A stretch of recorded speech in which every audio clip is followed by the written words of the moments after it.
welcome to the podcast. We are Curb Appeal Realty, in case you are listening via podcast only. We are a local real estate company here in Hendricks County, but we do cover a lot of other areas. So we have Heather over here that is from Indianapolis. Heather, can you tell us a little bit about yourself? I'm Heather Rugg. I was born and raised in Indiana, and I have 2 boys and a husband that I've been married to for 30 years. My real estate career started in central Indiana, and that's where I continue to grow my business at. That's awesome. And so I am the owner of Curb Appeal Realty, and I've been in real estate for 25 years here in central Hendricks County. So we also have Molly, and Molly's going to tell us a little bit about herself. Hi, I'm Molly. I'm originally from Salisbury, Indiana, a little town in the middle of nowhere. So I grew up near Bloomington, and then over the years I ended up here in Plainfield. I live with my husband and 7 kids, so my life is very hectic. But I love working in real estate and helping people love where they live. And we're so excited that you're here. So today we're going to talk about a subject, understanding market cycles. And what that actually means is we get a lot of questions about how's the market? That's like the number one question if you know a real estate agent that people come up and ask us all the time. So one of the things that I always tell people is the market's great. The market's great. And the reason why I can say that is because the market's been great in any year that I've been in real estate. So I've been in real estate for 25 years. So very acquainted with the Indiana real estate market and love the state of Indiana and all it has to offer. It's been a very, very good and stable market. As many of you know, if you've bought and sold real estate here in Indiana, we haven't seen a lot of the down cycles that a lot of other states have seen. So it's been a very good and steady market. So I'm going to show you a little chart and graph, and it may surprise some of you, but I went all the way back to 2002, and this is what the Indiana real estate market looked like over the years. So as you can see, it was in a good space here in 2002. Also good. I mean, we, like I said, live in a very stable market. Now, you will notice this sudden dip, and that was right around 2008 is where it starts to 2010. As many of you may remember, we had an entire national decline. There was a lot of job loss. There were things going on in our government. So we had some decline there. But I will say I was in the market during that time, and homes still sold. There were people that still had jobs and still wanted to move. There were some foreclosures, but I feel like even in that market, people took advantage of it, and they did flip homes. They did different things to stabilize the market. So it didn't start really coming back until 2010. And then we had some little ebbs and flows. And then if you'll notice here, during COVID, 2020, the market soared. So we have this line that went from here all the way up to here. That was a crazy market. And you may have bought or sold a home during that time. There were multiple offers during that time. People were paying an enormous amount of money over in price. There was multiple offers. There were people that were willing to pay $10,000 and $20,000 over list price. So I would say in market cycles, that was definitely a seller's market. So people, wonder, well, what makes a seller's market? What makes a buyer market? Supply and demand. Supply and demand is where it's at. And so during that time, we definitely had what was called a seller's market. Some people were afraid to get in that market because they were scared, of what if I can't find something to go to. And there were a lot of things that we did to help those people transition to where they weren't homeless. So we never leave people homeless. So that's a good thing. I would just like to add that, it's people, you might be like, oh, the market's not great right now, but no matter what time of year it is or what's going on in the economy, there are always people who have to move. They might have a job change. People, get divorced. Unfortunately, people pass away. And so there will always be homes on the market. And you don't want to ever get discouraged. I mean, because like Molly said, things always come and go. So if you miss out on one, that one wasn't meant for you, and something else will come on the market. Yes, absolutely true. All true things. So what makes a buyer's market? So a lot of times in a buyer's market, you're going to have, again, that supply and demand, but you're going to have more supply during the buyer's market. And so they have a little bit more time. They can take their time. Unlike the market we just described, what was going on in 2020, you will have a lot more homes to choose from. So in that kind of a market, buyers can take their time.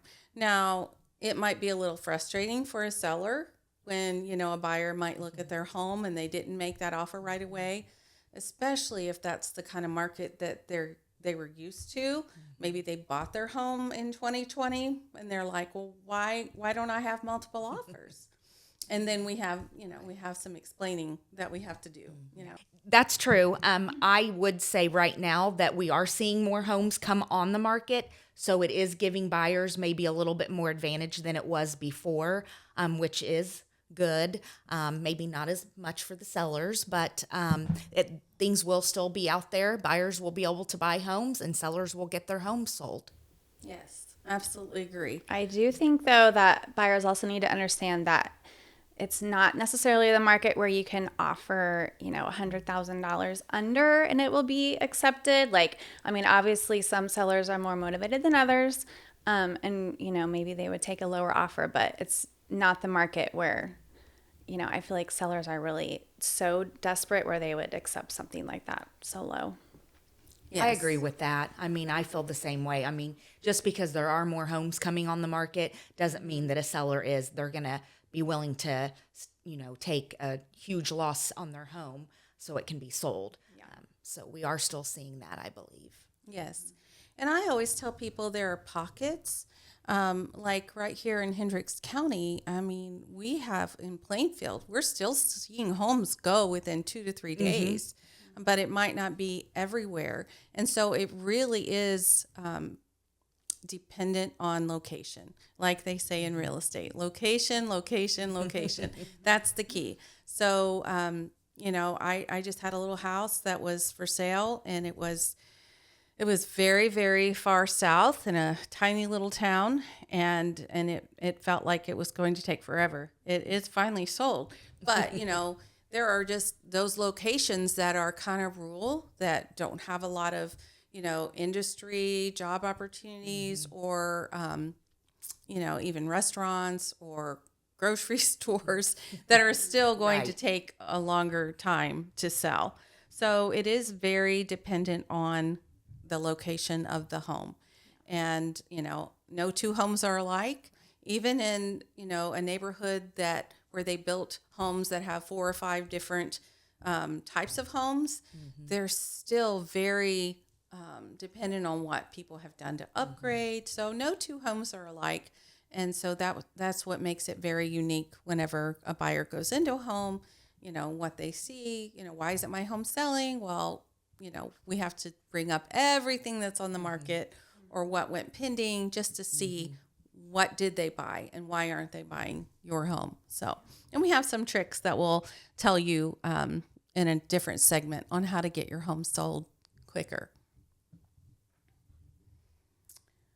So, let's see. Let's talk about a couple of other things when it comes to understanding market cycles. One of the things that we will touch on in a different segment is getting it priced right. So, what would you say would be like, something you would talk to a seller about if they wanted to price it $20,000 or $30,000 above? Well, I would show them all the comps, show them what has been selling in that area, what prices are going for, how long things are sitting on the market, to kind of bring all of that around to see where we should realistically be priced at. Yes, absolutely. Yeah, you definitely want to price on facts, not opinion. Like, say, sellers always love their homes. I'm like, oh, it's worth this much. And you're like, oh, well, actually it might not be based on the comparables. So yeah, it's just because, you want it to sell. You don't want it to sit on the market. Exactly. Correct. Exactly. Yes, getting things priced correctly is key. I have had sellers over the years and that have just really dug their heels in. I explained to them that, hey, you're going to need to price it right, because in the end, when that appraiser comes, that appraiser is going to determine whether or not your buyer can get a loan. And the whole thing could come tumbling down if it's not priced right and if it does not appraise. That is the key. We're here to help. And so sometimes sellers, look at us like, we're coming in like we're the enemy, and we're really not. We're the friends.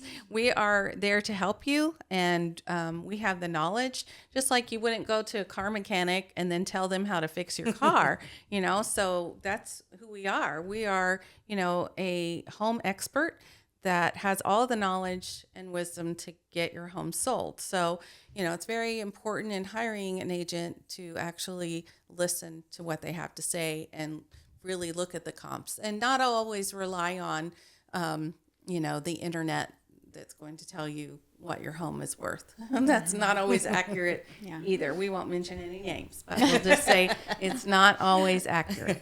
And it's important to work as a team with your agent. Like, agent and seller or agent and buyer are a team, and we are like looking out for each other. We are, trying to come together to have the end result to sell the house. So Absolutely. It's a good way to think Absolutely. about it. Yep, I agree. Yep, it's a partnership. And so that's what we're looking for. We're looking for people who want to partner with us in getting your home sold, getting it marketed correctly, getting it priced right. And so if that is something that you are interested in, you can find us on the web at curbappealrealty.net.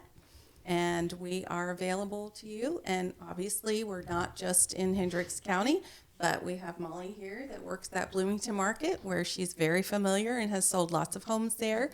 And we have Heather here, who has worked all over central Indiana as well as the north side of Indiana. So we would love to be your agents and be your go-to people.